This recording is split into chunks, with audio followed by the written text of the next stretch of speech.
Bonjour et bienvenue sur santémédecine.net. Une crampe est une contraction musculaire d'une partie ou de la totalité d'un muscle qui survient soudainement et c'est très intense et involontaire et en général assez bref. Les crampes et les contractures font partie des douleurs musculaires fréquentes. Mais attention, une contracture se prolonge plus longtemps qu'une crampe. Les crampes sont dans la majorité des situations tout à fait bénignes. Un point maintenant sur les facteurs favorisant l'apparition de crampes.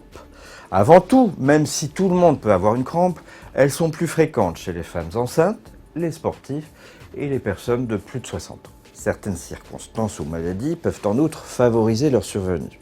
Parmi celles-ci, citons la déshydratation, la dialyse et l'insuffisance rénale chronique, des pathologies neurologiques ou hépatiques, l'abus d'excitants, d'alcool, de tabac, la prise de certains médicaments, certains types d'infections ou intoxications, certaines toxicomanies, le froid et bien sûr les exercices musculaires trop intenses.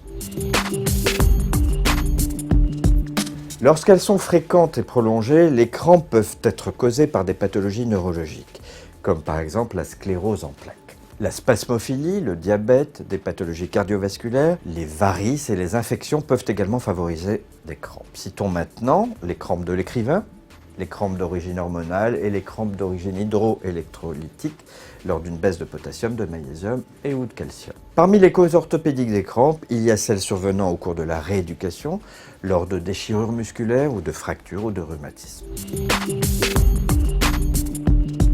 Les crampes nocturnes peuvent être parfois très violentes. Pour y remédier, il est conseillé de sortir de son lit au moment où la crampe apparaît, lentement, sans tenter de déplier les jambes, puis de s'asseoir sur le bord du lit en posant les pieds à plat sur le sol. Pensez aussi à étirer et masser le muscle touché.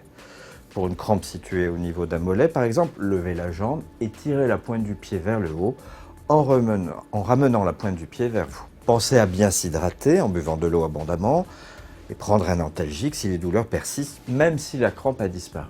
Mais attention, même si les crampes sont le plus souvent bénignes, il faut consulter son médecin traitant, surtout si les symptômes persistent, récidivent fréquemment, s'aggravent ou s'accompagnent d'autres manifestations comme de la fièvre ou une jambe enflée par exemple.